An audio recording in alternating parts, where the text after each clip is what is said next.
alive! It's alive! It's alive! It's alive!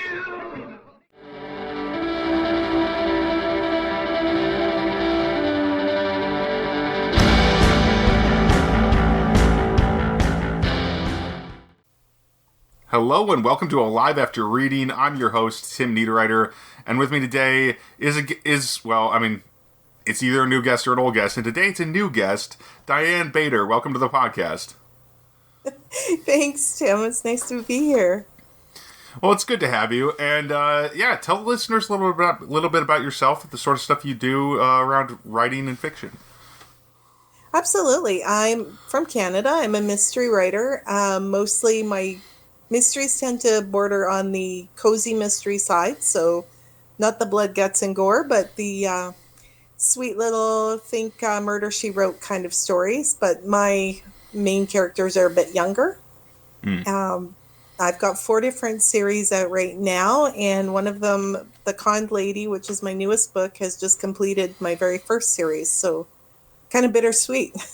Nice. How many books is that series, then? That one ended up with 5 books. Nice. I'd been waffling, but it just kind of came to a really nice organic ending. So I just left it as is. But, there's always a little wiggle room. You can go back and add another one here and there. So. Oh, absolutely. Yeah. That's actually, it's funny you should mention the mystery thing. I guess this isn't a mystery. It's much more of a thriller comedy that I was watching recently, the show Barry, and I don't know, it just came to mind as the blood and guts thing. But it's a dark show. It's not very. I was watching that. I'm like, yeah, this show it's about a hitman. It's kind of a reverse of a mystery book because everyone's trying to catch this guy, but he's just trying to quit, of course, because like all good hitman heroes, it seems like. Oh yes, yeah. They just want to retire by a lake and go fishing. Exactly. But anyway, so that was a bit of a non sequitur, but I really did enjoy that show, so that's going to be my minor pick for whatever I'm thinking about today. So, but as far as your cozy mysteries, you've got this you've got multiple series. Are they in the same kind of universe, or are they just separate, or the same? Could they exist side by side, or are they separate? They're all pretty separate. The one series is based on a small detective agency, and it's actually the women that they get involved with who kind of cause the trouble and help to solve the mysteries. Another one is actually a karate school receptionist who becomes the amateur sleuth.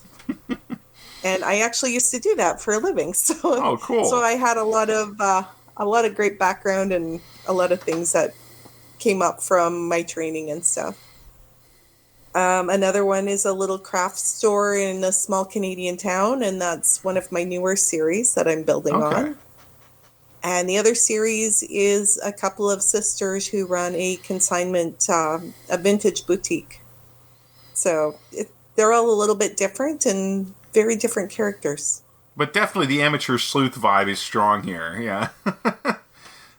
Which absolutely. I suppose that's pretty normal for cozy mysteries, right? That's kind of almost a requirement for a lot of people. Yeah. Yeah, small town, amateur sleuth. Try and minimize the guts and gore, which I kind of snuck it in one book, but it wasn't horrible.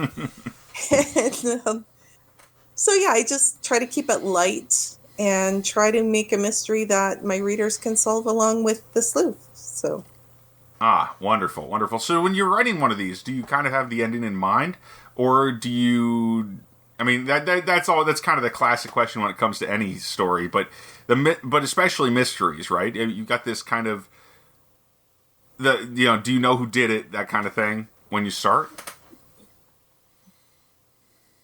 Sometimes I do, and then sometimes I find as I'm reading along, doing my edits, I'm like, oh. That's way too easy. Somebody's going to guess this. So then by the time I go through and do an edit or two, all of a sudden, sometimes the killer changes. So, and then I have to go back and make that totally work, line by line. Right. But sometimes I know at the beginning, but a lot of times I like to play along and kind of create the mystery as I go. Oh, yeah. Yeah, I'm very much a discovery writer myself, though I mostly write fantasy and science fiction. And I'm not a mystery guy by any means, though one of my books had a little bit of a mystery vibe to it, Shadow Prince, which is kind of like this, I mean, it's a murder mystery, it definitely is, but it's set in a fantasy world, of course, so there you go. Okay. Yeah, I'm working on a fantasy, actually, with a friend of mine, so he wanted to write the fantasy, and I'm like, okay, I've never done this, so he's basically writes the Cole's notes, and I do the actual writing. So okay. It's kind of fun so far. We'll see where it goes. Cool. Trying something new, something different there. For you. Oh, absolutely. Yeah. Well, anyway, I wanted to say, though, that just in general, though, the editing process sounds really... That sounds like an interesting editing process. And it reminds me of the amount I change my books now, especially when I edit... because I only recently really got kind of proficient in editing over the last 5 years or so. Even though I've been writing for a lot longer, I'd never really edited books until I started releasing them, And it took a long time for me to actually get good at it. Yeah, that kind of kicks you in the butt, doesn't it? Absolutely. And it really took editing dictated novels the novels I dictated myself... To really get, like, oh, now I know how to edit a book. Like, now I'm confident I can do it every time. Because those books are such a mess after a rough draft of dictation. Which I'm looking at going back to, because it's just so much faster to do the rough draft. And that's such a sticking point for me lately. But anyway, that's just my, like, this little news update for people who are following my weird little journey about, am I dictating or not this week, I guess. Yeah. But, do you have a program you use for that? Yeah, I use Dragon Naturally Speaking. I'm not sponsored or anything, but I use that software. Though I dictate into a little remote, a little voice recorder, and then I just have it transcribed by the software. So I don't have to sit down, which is nice. I can walk around, and that's what I do most of the time when I'm dictating. I pace around the room. That's good. I have a couple of friends who they're having vision issues, and they're trying to figure out how they can keep writing and not have to sit at the computer to type it. But that's the fabulous idea. It's quite effective, and I think if you cut loose enough, and you just, like with me, if I have notes in front of me when I'm dictating, it's about as fast as typing. But if I don't, I go about three times faster. Yeah. So you can go. Yeah, I mean, you can get so many words down that way so fast. It's great. Yeah. They'll get sloppy words, at least if you're not careful, and I'm not careful. That's what editing's for. It sure is, and it really made me better at editing, so I can kind of endorse that part as well, even. Ending up with a sloppy, rough draft is actually kind of helpful sometimes. It is, right? Yeah. And then I have a friend that she's just going through COVID right now, and she's like, I need to edit my book, but I can't look at the screen. So I told her to print it off and Post-it notes and all these places, because she's already thinking about all these little spots where she needs to add the red herrings, and she needs to do this and needs to change that. And I'm like, just Post-it notes and just stick them in there, and then when you're ready to sit down and do it, it's already organized, right? You don't have to go back and forth on your computer going, where was that again? Right. So that's something I do a lot, actually. Especially when I get it finished, is go through on paper, because a lot of times on screen I will miss a lot. Oh, that makes sense. Yeah. I have this... basically, I do almost all my editing on screens, because I just don't trust. I just don't like printers. Is the main issue. printing a whole book, like a 400-page book on a home printer, is a pain in the butt, and especially when the ones we have in my house. But I do use a couple fun little programs, like. I use a couple automated checkers and stuff to help pick out little things like Grammarly.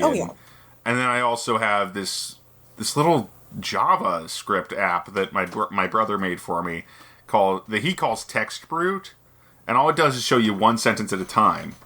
It's really helpful, because you just click next sentence, and it just takes you to the next sentence, and just one pops up on the screen at a time, so you can see exactly, and so you don't rush through it. Basically, is the idea there. You just look at every line individually. very simple, I but think that's pretty why I neat. like paper. Yeah, Yeah, I exactly. think You can that's get why some I of the like same paper, effect. because it slows me down. Yeah. Absolutely. So, beyond the editing, though, do you have kind of a process for starting a book? I guess. I mean, we rewind a little bit here. How does that come to you? Yeah. I wish I knew. I wish I could say, this is A, this is B. This. Sometimes it's just as crazy as I'm out for a walk and all of a sudden I have this idea for a scene from a book or the beginning of a book or whatever it is.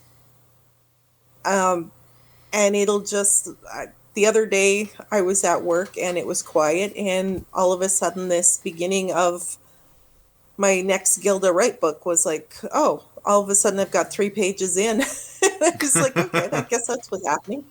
So it just never fails to surprise me that if you're just kind of relaxed and open to it, things will just come. Like, for me, that's just how it works. Like, I'm one of those people over the years, I've kind of trained myself that I can write anywhere, anytime. I don't need like a specific cup of tea, or I don't need my specific computer, or I can be either at work, I can be at the doctor's office, I can be in my home office, and if I just sit down with a pen and paper, I'll just start writing.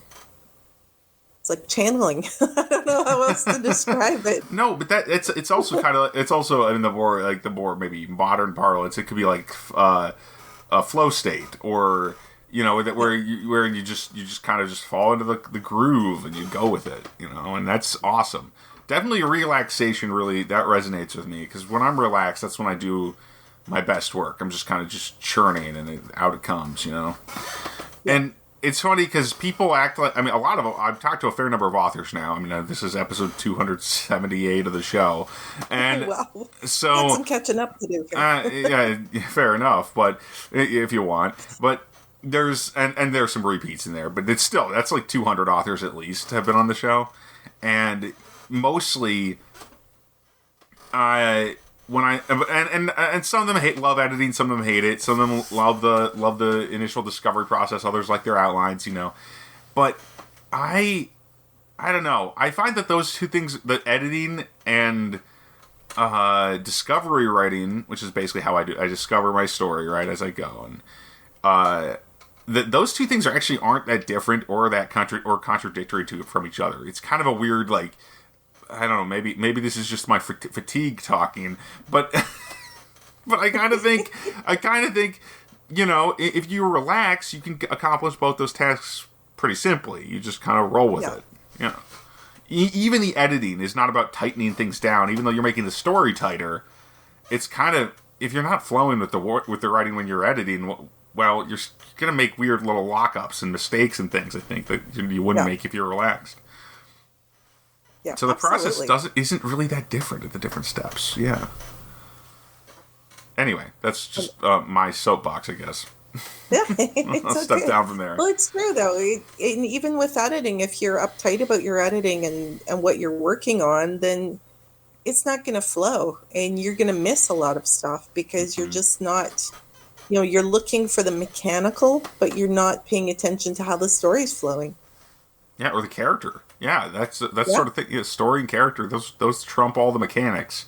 You can get one of my favorite authors, Joe Abercrombie. His books, so many sentence fragments, so many things like that, but it's all perfectly understandable. And it really does enhance the effect of the story, especially in the battle scenes and stuff. He's a fantasy author, and so it's this kind of these enormous, just brutal sequences that they're just gripping, and you can't get that necessarily by just with a complete sentence and no contractions kind of vibe. Sometimes you gotta. I guess you could probably do it with complete sentences. I don't want to be prescriptive here, but it works very well the way he does it, and I wouldn't tell him to stop. No. Well, it's that beat, right? So you're moving. It's a fast moving scene, so you have to. That's the only way you can kind of slow it down. Is just give it that beat, and you still have the rhythm, But if you start doing the long winding sentences about, he slaughtered the dragon and blah, blah, blah, blah, blah, your audience starts going, okay, come on, like, let's go. Yeah, Let's the pace get is... through this scene, right? Yeah, the sentence level pace is really important to a lot of scenes. I mean, absolutely. Actually, it's probably important just about everywhere, whether it's a slower pace or a faster one. You know, you got to control you can control the rate at which the reader is experiencing your story by having shorter sentences or longer sentences. It's really interesting. Yeah. Yeah. And you just punch it up that little bit. Yeah, that's one of the most fun parts about editing. It's like, okay, maybe this part needs to be just a little bit cooler and more stuff we go a little deeper, we take it a little further, all that stuff. Just punch it up, like you said. Yeah, exactly. Just break up some of those big sentences or make a few longer sentences. Just the scene's a little more relaxed and meandering, then, Right. just that sentence length makes a lot of difference. Yeah, and I think that a playful attitude really helps there. Like you can you can fool around with stuff, and that comes with relaxation as well. You can just change your attitude toward the story to one that's just it's a game. It's a ball you're bouncing around. It's a toy. It's not just a piece of work. It's not a piece of art in the same sense of something that just sits in front of you and is perfect or something like that. Yeah, exactly. I know with this book that I'm co-writing too, it's different because it's not all my ideas. So the flow is a little bit different. Whereas he's got all the ideas and he puts them down on paper, and then I come along and I just type up his notes, and then I go back through and add it in, and it's already been through. I mean, he's not finished with the ideas. He's still got this big battle scene, and I'm going, oh boy. Oh, this should be fun. I'm looking forward to it, but it's going to be a lot. But now I have to go back. I mean, it's been 2 years since we were able to work on it together. So now I'm going back and I have to reread the whole thing and remember who all these characters are. Because especially with fantasy, you end up with a lot of characters sometimes. Oh, yeah. And I have to make sure I have my list handy because, yeah, he's got a lot. Absolutely. I gotta say, making up character names is one of my favorite things to do now. It's just another thing that I was so bad at to begin with. And now I'm like, I just kind of they appear when I need them. And sometimes you go digging around to find more because you need more. But hey, that's how it goes. I don't even know where I'm going with that. Anyway, so I was going to say, do you have specific ways that you come up with character names? Oh yeah, definitely. I mean, because especially for fantasy, right? I mean, the way I do that is I come up with kind of. It's actually really kind of nerdy. I mean, in some cases, I've come up with little sets of syllables or letters, basically that their languages would use. The sounds that are in their language, and then I get kind of the basic gist of what their language sounds like, and then I start constructing names out of those syllables or individual letters sometimes. And obviously, I just use our alphabet, right, the English alphabet. But yeah, but I arrange them in an interesting way and say, okay, this is pronounced this way, and these interact this way, and so on. These have these implications, and that is how I do it when I'm really starting off. But often I'll just go like, okay, I think this name sounds good. Now let's change a letter here and there and play with them a little bit. Like what was the name of the main character in my Twisted God series, or one of the main characters, since it's really a 2 main character series, is Donielel Ekdros. But he's called Dole. Because that's his, and so they all have short names like that. Most of the characters have a short name, right? And just figuring out the short names was something that actually I didn't do. It was a member of my old writing group years ago who said, because originally I shortened it down with just the first syllable, the first letter, so it was Don would have been his nickname. But then they're like, these nicknames are kind of ugly. They're kind of gross because these first syllables aren't working very well. As one of these other people in my writing group said. And and then she suggested that I change them to use the to just add use a better letter basically for the end of the word, right? So Don becomes Dole and so on, and but then I made a whole system out of that, right? I made that into a system where where depending on, male or female, they would be, depending on which one you're using, it's the first two letters of the name generally. So it's the first consonant and the first vowel sound. And then you add the last consonant sound from the name. Okay. And then sometimes there's also another. Sometimes you'd also have an A at the end too, if it's like a woman or something, because just to make it sound a little more feminine. In some cases, I would add that on, but that's probably, I would say it's probably cultural, but I don't go that deep into figuring out why that's that way. Yeah. Yeah. But it's fantasy. Yeah, it's fantasy. I like my fantasies to be very robust. I really do work very hard to make the setting make sense to some degree. I just don't need to get that deep into the language necessarily. Yeah. Hand waving stuff doesn't get me very far though. Let me tell you, if I don't understand the story, even though I discover a lot of the world and the characters as I go, especially the characters, if I don't understand some parts of the world, I'm not going anywhere. I'm going to be dead in the water. Yeah. Anyway, I've talked long enough. I mean, seriously. I asked the question. Sorry. You did, and hey, that's fine. I'm no problem answering that question. Yeah, I mean, for me, most of my character names are just. I mean, the books are all contemporary, so the names are just sometimes out of the air. Sometimes it's names that I'll come across, and most of the time it's names I can pronounce or other people can read it and be able to pronounce. So that's far different from fantasy in that way. Some of the fantasy ones are like, it's true. I'm glad you shortened them. I try to make sure that either the names are simple or to begin with, or they can be shortened, because but I mean, like names in our world, like my given name is Timothy, but I go by Tim because it's so much faster and it's so much easier. And I mean, it's not like the common names are hard to spell or anything. It's just a matter of 3 syllables is a lot for a name. It feels like a lot to me anyway now. Yeah. To actually be using all the time. So, Diane, we have a few more minutes, but I guess I'm going to... I kind of feel like I should spring something on you. Which is, do you have time to read books, of other people's books? I mean, we've been talking a lot about writing and stuff, yeah. For a while, I really didn't read a lot because I was just so busy. And now I've started to get to the point where I go to bed a little bit early, just so I can lay in bed and read. Cool. Because otherwise I just don't have the time. And actually today I just finished reading a book for a friend of mine, and it's his first fantasy novel. It's a young adult fantasy. And so I started reading it, and then pretty soon I'm editing it.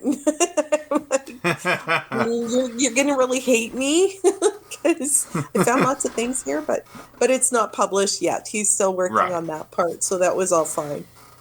But it was really neat to. I always find it interesting, especially somebody's first book, and getting to work with them and read through and help to guide with certain things. And that was exactly one of the things when we were talking about the sentence lengths and stuff. That was one of the things that kind of popped up today too. But it's really a lot of fun. I like reading other people's works that have not been published yet, or their very first or second books, which I find it really neat. There's a lot to analyze. There's a lot you could psychoanalyze maybe about the first novel, especially. I recently helped with one of my friends and my former co-host of my other podcast of Mooks and Monsters. But Rob Ward, this is a plug because his book is out now. Rob Ward released this novel called Click just this month, April 2022, and it is really fun. And it's very dark. It's like a crime novel with set in a post-apocalyptic world where there are anthropomorphic animal people basically instead of humans. The animal people have replaced humanity. It's our world, but humans are completely gone. Instead, you've got humanoid bats and camels and people like that running around. Neat. Yeah, and it is. Yeah, it's a pretty dark book. It's a lot of and having known the author for a long time, it's like, well, I can see where that came from. I can see where that came from. I can see that. It's like not shocked at all that this is what he wrote, even though it does sound kind of strange when I summarize it like that. But it's really cool. And I read that for him before it was published too, and that's cool. Yeah. Seriously, it's a fun story. So, and maybe I'll put a link to it in the show notes because people should check that out if they are interested at all in, I guess, post-apocalyptic crime or crime stories. Really, yeah. That's pretty neat. Yeah, it's amazing how much of ourselves we put in our books without even realizing it, right? So yeah, every book I've written that I completed and released really tells a story about where I was when I wrote it. And it's, when looking back, it's like I've got this kind of, tapestry of things that are, it's sewn together of like, oh, that's this year. That's those few months there, That's what I was going through at the time, yeah. Yep, absolutely. And I don't often identify that till I'm actually reading the book, again to edit it. Because when I'm writing it, and that never comes to my mind. It can't in a lot of ways. I know, it's like therapy, right? And therapy can be good for a lot of people. It definitely helped me a lot. Yeah. Anyway, so Diane, it's been great having you on the podcast, and we're running low on time. Thank you so much for coming on. It's been fun. Well, thank you. I had a great time. We had a great chat, so I really appreciate it. Absolutely. So, Diane, where can people find your work online? And tell me your website, that kind of thing. My website is dianebator.ca, and all of my links, all of my books, everything you can find, you can click on, and it'll take you to the buy pages, and just Google me. I'm everywhere. Awesome. So as for this podcast, you can find us at mentalcellarpublications.com. That's cellar with a C, mental basement. I should have done mental basement. But anyway, mentalcellarpublications.com. And you can find my books down timniederreiter.com/books. You can also find most of my books are currently in Kindle Unlimited. You can find them there. I also have some Vela stories that are kind of slowly trickling out at this point. And if you're in the United States, you can read my Kindle Vela stuff at timniederreiter.com/serialized-fiction. Thanks for listening, everybody. I will talk to you again next week. Have a good one and stay safe out there. Until next time, bye-bye.